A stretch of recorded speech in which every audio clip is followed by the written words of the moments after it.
Online ട്രേഡിംഗിന്റെ പേരിൽ മാനന്തവാടി സ്വദേശിനിയിൽ നിന്ന് 13 ലക്ഷം രൂപ തട്ടിയെടുത്ത മോഡൽ അറസ്റ്റിൽ. ഒഡീഷ സ്വദേശിയായ സുശീൽ കുമാർ ഫാരിഡെയാണ് വയനാട് സൈബർ പോലീസിന്റെ പിടിയിലായത്. പലരിൽ നിന്നായി ഇയാൾ ലക്ഷക്കണക്കിന് രൂപ തട്ടിയെടുത്തിട്ടുണ്ടെന്ന് പോലീസ് വ്യക്തമാക്കുന്നു.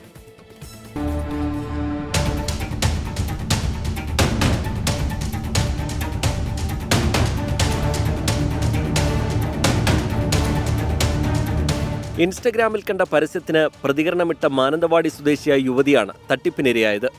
ഒഡീഷ സ്വദേശിയായ സുശീൽ കുമാർ ഫാരിഡെയാണ് 2024 മാർച്ചിൽ സോഫ്റ്റ്വെയർ എഞ്ചിനീയറായ യുവതിയെ ടെലഗ്രാം ആപ്പ് വഴി ബന്ധപ്പെട്ടത്. ഓൺലൈൻ ട്രേഡിംഗിലൂടെ ലക്ഷങ്ങൾ സമ്പാദിക്കാമെന്നായിരുന്നു വാഗ്ദാനം. യുവതിയുടെ വിശ്വാസം നേടിയെടുത്ത സുശീൽ പലതവണയായി 14 ലക്ഷം രൂപ കൈക്കലാക്കി. പിന്നീട് തട്ടിപ്പിനിരയായെന്ന് മനസ്സിലായതോടെ ഇവർ national cyber crime reporting portal വഴി പരാതി നൽകുകയായിരുന്നു.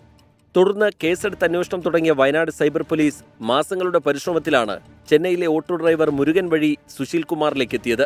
മുംബൈയിൽ മോഡലിംഗ് നടത്തുന്നതോടൊപ്പമാണ് സുശീൽ സൈബർ തട്ടിപ്പുകളിൽ ഏർപ്പെട്ടത്. മുംബൈയിലെ ആഡംബര റെസിഡൻഷ്യൽ ഏരിയയായ റോയൽ പാം എസ്റ്റേറ്റിൽ വെച്ചാണ് സുശീലിനെ പിടികൂടിയത്. ഇയാളുടെ BMW കാറും കസ്റ്റഡിയിലെടുത്തു. രാജ്യത്തിന്റെ വിവിധ ഭാഗങ്ങളിലായി നിരവധി വ്യക്തികളെ സുശീൽ കുമാർ തട്ടിപ്പിനിരയാക്കിയിട്ടുണ്ട് എന്നാണ് സൂചന.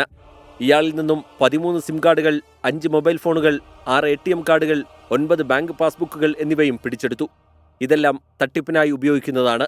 Wayanad cyber police inspector Shaju ജോസഫിന്റെ നേതൃത്വത്തിലുള്ള സംഘമാണ് പ്രതിയെ അറസ്റ്റ് ചെയ്തത്. 24 വയനാട്.